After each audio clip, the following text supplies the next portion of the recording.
You work hard. Maybe you buy a car to get your kid to a job.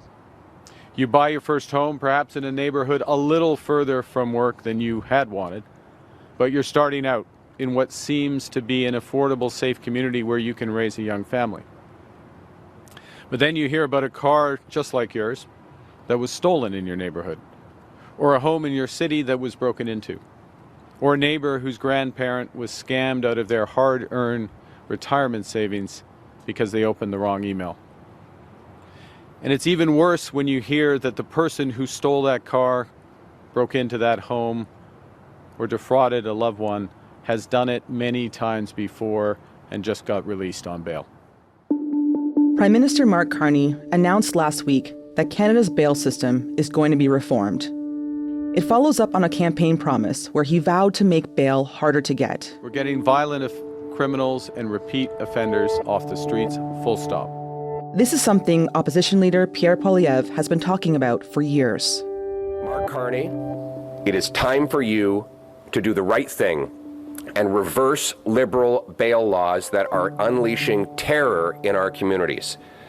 And if you won't do it, we will.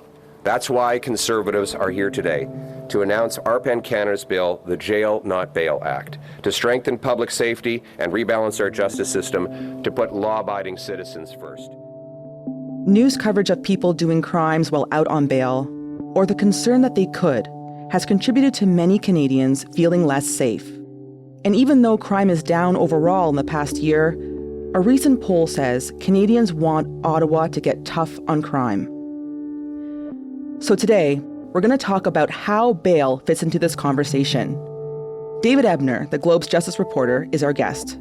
He'll explain how our system currently works, what changes Ottawa is proposing, and whether focusing on bail will really make things safer.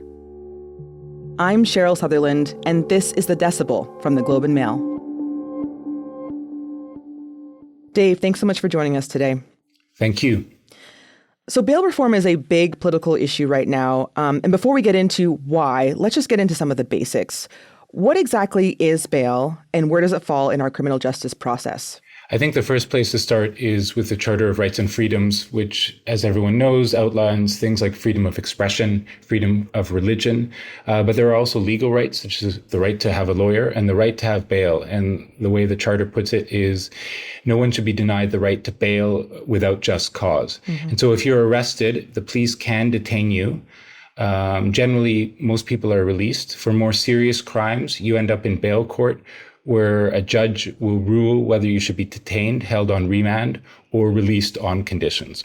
Okay, right. And so when it comes to the Charter of Rights and Freedoms, when we say we don't want to hold someone without just cause, it's kind of this idea around you're innocent until proven guilty. And so that's part of it.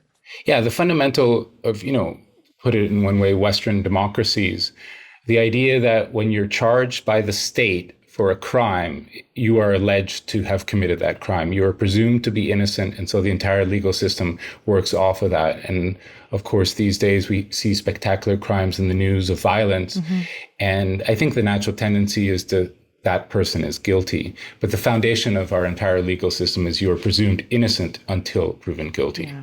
And so just for the process of it, you kind of went through it, but let's go through it quickly. So you get arrested, you're charged, you have a bail hearing, and then you can be granted bail with conditions or denied bail and stay detained.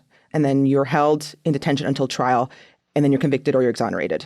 Exactly. Do we have a cash bail system like in the U.S.?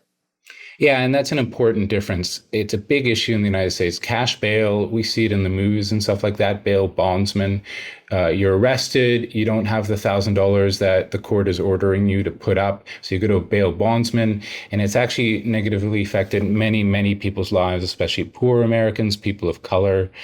And people can't afford cash bail in the States, so they end up in jail simply because they can't put up the bail. In Canada, cash bail is quite rare. It's generally a pledge of assets rather than actual cash money. Okay. And what are the reasons someone could be denied bail in Canada? And so with the idea that too many people are getting out on bail, which with all the stories in the news, it's not totally unreasonable for Canadians to feel this way. But the criminal code does have very specific wording about why someone would be denied bail. The first one is that they show up in court. The whole point of the legal process is for the person charged with a crime to be in court on the appointed day to face those charges and have that evidence weighed, guilty or innocent. The second point where a judge can detain someone is for public safety. Very specifically, if a judge sees a risk in the evidence presented of risk to a witness, a risk to a victim, or just any general public safety risks, they can deny bail. And on the third ground, there's the view of Canadians' view, it's a little general, the view that justice is being done, that the administration of justice is occurring in a right and proper way. And it's an individual ground that the Supreme Court has highlighted that judges can also use to deny bail. What do we know about the experience of being denied bail? I don't want to be flippant here, but jail is not a pleasant place. And so you're denied bail, you end up in Toronto South, you might not get a daily shower, you might not get your right to your daily phone call. And think about, the simple things of, not simple things, but the biggest thing on your mind, dealing with the charges against you. If you're in jail, connecting with your lawyer, working with your lawyer, things like that are difficult. You can get depressed, you can become despondent, you might just plead guilty for a lesser sentence. It can be really rough. And all this time, again, presumed innocent lawyers and judges have all commented these conditions are quite harsh and often go unseen. And so again, while the public, and it can be quite reasonable, amid the feelings of varied public safety. But as the public says more people should be jailed, the conditions in the jails and the people who are put there, it can be quite rough. Let's talk about two stories that will give us a sense of why bail reform is getting attention and why it's complicated. Let's start with the story of James Plover. James Plover is a man in his early 30s. He lives in Kelowna. About a year ago, he was charged with assault, choking, and a number of counts of uttering death threats. The day after that happened, he was granted bail, $500 cash bail, and a number of restrictive conditions. He abided by those conditions, and then come April this year, he was at a 2-day trial where all the evidence was heard on those charges. And then on July 4th, he was back at the courthouse in Kelowna for the hearing at which he was convicted. It was an 18-minute hearing. He was convicted on all charges. And then once again, he was able to leave court. He would be sentenced 2 months later, and he left court under his previous bail conditions. However, later that day, several hours, he went looking for his estranged wife, Bailey McCourt, and allegedly murdered her with a hammer. How did her family feel about this? Reeling. I've spent some time with Debbie Henderson, her aunt, and as anyone could imagine, how does it feel? You can't hardly believe it happened to your family, gutting. And also, one thing that really stirred me, Debbie, I was having a coffee with her here in Vancouver, where I am, a couple of weeks ago, and she was describing the hospital a couple hours later. So Bailey McCourt allegedly beaten with a hammer. So the family is there at Bailey's deathbed, and she's in, terrible shape.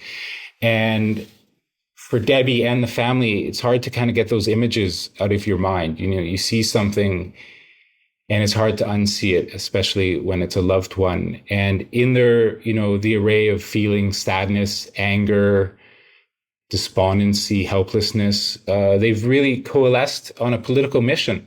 They'd like to see Canada's bail laws to become more strict, specifically on questions of intimate partner violence. Yeah. Why was Plover released? Plover didn't have a record. He abided by his bail conditions for over a year. He may not have been sentenced to jail time, potentially, in this case. And his sentencing was 2 months later. And so fairly standard in such a situation. We've seen the outcome. So we're like, how could you possibly not see the risks? But at the time, by the book, as it were, there wasn't any particular indication of risk. And he abided by his conditions and, again, might not have even faced jail time in the end with sentencing. And so he was released on his bail conditions. Yeah. So hearing a story like that, it makes sense that some people will want to see stricter access to bail. But there's also the story of Umar Zamir. Can you tell me about him? Umar Zamir was a 31-year-old in 2021 when he and his heavily pregnant wife and their young child were enjoying a Canada Day in Toronto. They were about to go home. It was just a little after midnight. They were in a parking garage, City Hall, underground, and about to drive away. There was banging on the window. They got scared, ended up clipping a person and then running them over. And the tragedy in this situation was it was plainclothes police officers. Umar Zamir was charged with first-degree murder and then held for a bail hearing into September, so a few months in jail before his bail hearing. He was granted bail at that hearing. Generally, if you're charged with first-degree murder, it is very rare to be granted bail. The decision was something like 30,000 words long. It's like a short novella written by one of Ontario's senior justices. She viewed the evidence that the Crown had produced to that point as weak. She went through the grounds for detention, that he shows up for trial. Is there a risk to public safety? Would the administration of justice be put in disrepute if he was granted bail?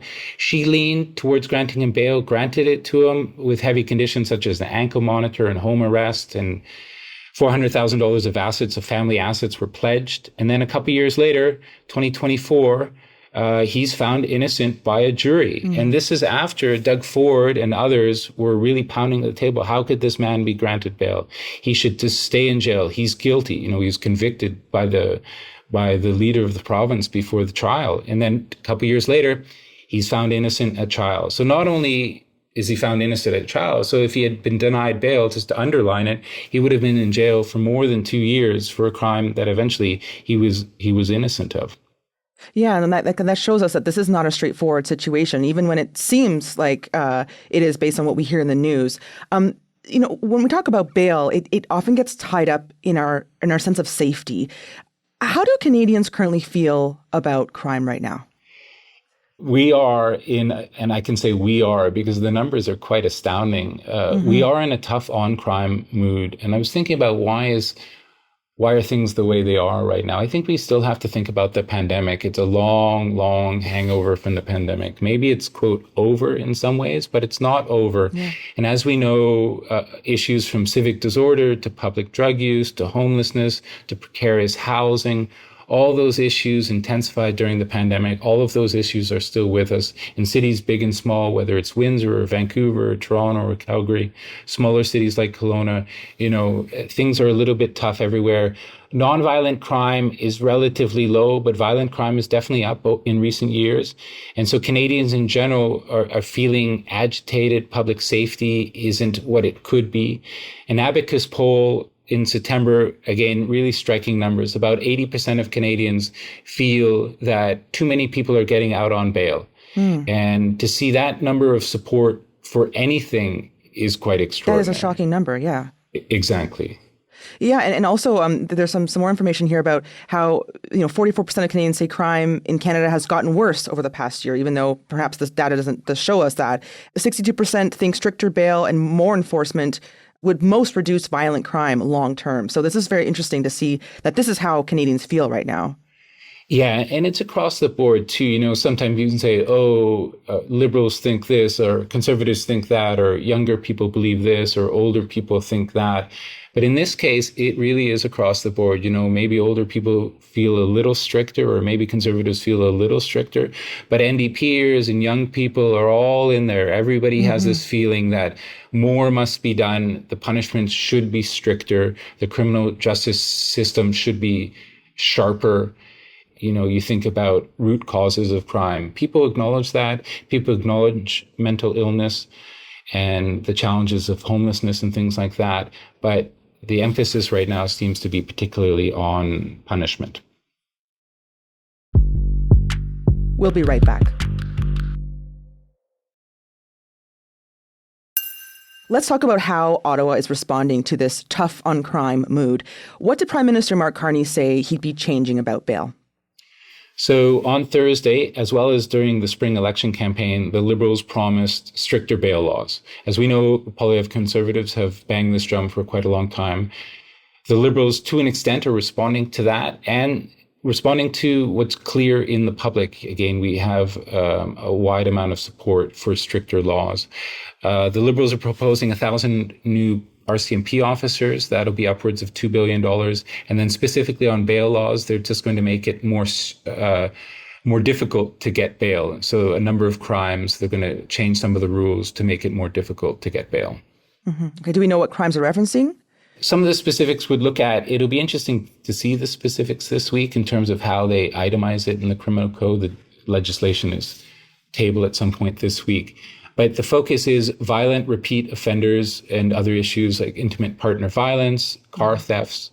And the main tool that they're after is what's called reverse onus. So generally, except for the most serious of crimes like murder, if you've been charged and you end up in bail court, it's the onus of the prosecutors to show why you should be detained rather than the onus on you to prove why you should be released.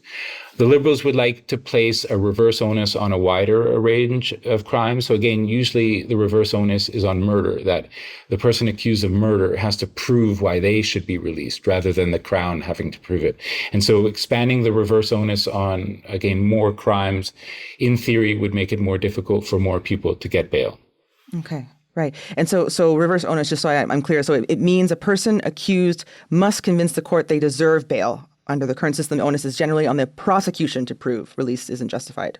Yeah, and going back to the fundamental of the system is the person is going to be granted bail, and then you work backwards from there, rather than the person is going to be denied bail and then work forwards from there. So in this situation, you'd be almost leaning towards a denial of bail and then working backwards to potential freedom. Interesting. Okay. And you mentioned Pierre Poilievre, who has been talking about bail reform for a while. What has he said on the issue? He's been focused on this for a long time. We can all remember the Stephen Harper tough on crime conservatives. Poilievre was a younger member of that government, but tough on crime has been part of the conservatives' DNA for years and years and years. I think it's almost like if singularly definitional, almost, you could perhaps put low taxes in there and small government, but tough on crime. It's part of the brand, and Poilievre is emblematic of the brand. And this specifically, they have a private members bill tabled in the House of Commons right now. It's entitled Jail, Not Bail, if anyone wonders what the goal of the bill is. But on some of the specifics, jumping in again, what are the grounds to detain someone? On the public safety grounds, when a judge looks at it, the wording of the criminal code, and this is going to be a judgment from the judge, but is there a substantial likelihood if another crime might be committed while a person's out on bail? And so that, in theory, is quite a high bar. What Poilievre would like to change that wording to is if there's a reasonable likelihood of a person committing another crime. And so that's a much lower bar. Like a judge could look at a repeat offender, and is there a reasonable likelihood of that person committing another crime? That again, that's a very wide ambit. So in a bit of simple wording change, Poilievre would effectively see the criminal code loosened quite a bit to detain, in theory, again, many more people. It's judicial discretion, every case, but it would give a number of judges a lot more leeway to detain people. Okay, so definitely a stricter vision of bail from Pierre Poilievre. Dave, do we have any data about how the bail system in Canada is currently working? Like, do we know who is and who isn't getting granted bail? We have the most basic information possible, it would seem. We just don't have enough data about everything in Canada, and bail is specifically one of them. The number I would start with is how many people are being denied bail. So we have this widespread sentiment politically and in the public that more people than ever are getting out on bail. What we know for sure is more people than ever are being denied bail. More than 19. So the opposite here. Exactly. It sounds totally counterintuitive, but at the heart of what we're talking about, what we're debating here is that we need to jail more people as we are jailing more people than ever. And I don't mean jail forever, but not granting bail. And again, record level of people denied bail last year, more than 19,000. And that's up sharply from the year before, which itself was a record. So the number of people being denied bail is shooting up and up. The problem is we don't know what happens. Is the system really working? Perhaps, yes, there's a record number of people being denied bail, but maybe more people should be denied bail. Maybe the public sentiment, political sentiment is totally right. Maybe it should be double the number of people.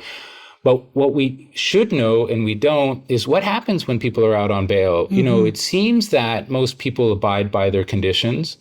Obviously, a few don't, and we need to really better understand what's going on. And Ottawa and the provinces have talked about trying to better understand the system, but I asked a number of provincial governments, the federal government, and no one has any sort of specific plan, even as everyone's certain, okay, we're going to tighten the bail laws, but to have a specific plan to understand, well, to look how that'll turn out over the next few years, that's not in place.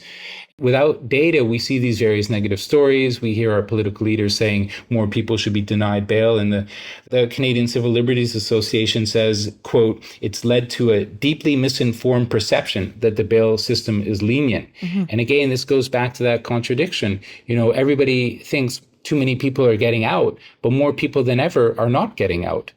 And we just simply need to know a lot more about how our system works. And with that in mind, do we have any sense of the rate of conviction across the country? Over the last few years, only about half of charges, this is according to Statistics Canada, only about half of charges lead to a guilty verdict. And again, to me, that's one of the striking things about the system these days. You think, okay, obviously not 100% of charges are going to lead to convictions, but it's only about half. And so, that can't be directly correlated to people who are denied bail. But if half of all convictions lead to a guilty verdict, thus the other half, are effectively innocent, people denied bail, a number of people denied bail are going to be effectively innocent while serving time and then eventually granted release. Dave, there's a key tension in this conversation around reform. For people that are impacted by someone reoffending while out on bail, of course, they want to see changes. But on the other side of this, if you or someone has been denied bail while innocent, that could also really turn their lives upside down. What do you make of this tension? It's a fundamental physical puzzle of living together. We want public safety above all else, that we live together, we can trust each other, that we can love, we can play, we can laugh, we can compete, we can work, and we can do all those things, free of the threats of violence. But a lot of people these days, those threats, even if semi-imagined, conjured out of bad news stories, they're still feeling uneasy in the cities we live in. But then what's the solution? Do stricter punishments lead to a safer society? Maybe. We don't know that for sure. And often stricter punishments lead to more crime. In some cases, academic research has shown. And so as we make bail stricter, some innocent people will be caught in, as it were, the legal crossfire. Nicole Myers jumps to mind. She's a bail expert at Queen's. She's a criminology professor. She has studied bail for a long time. She had a study last year and, quote, the bail process is both the trial and the punishment. In theory, bail is ahead of a trial, ahead of a potential sentence. But once you're already in the bail process, it might can be completely just. There's no question that in many cases, denial of bail makes sense, and many thousands are denied bail. But then we have to think also, and I don't want to say amid bloodlust, but as people are hungry and almost pounding the table for stricter and stricter punishments, we have to think of, do we become a more punitive society? And then what happens if we do become a more punitive society? Will we achieve the goals we're trying to achieve of public safety? We can look south to the United States. We know in the United States that they have capital punishment, yet they have rampant murder. So strict punishments don't necessarily lead to public safety. And in bail, while there's probably definitely circumstances where the criminal code can be adjusted, where bail could be made stricter, punishment, again, might not necessarily lead us to where we want to go. Dave, thank you so much for coming on the show. This has been really interesting. Excellent. I appreciate it. Thanks very much. That was David Ebner, the Globe's justice reporter. That's it for today. I'm Cheryl Sutherland. Our producers are Madeline White, Michal Stein, and Ali Graham. David Crosby edits the show. Adrian Chung is our senior producer, and Angela Pacenza is our executive editor.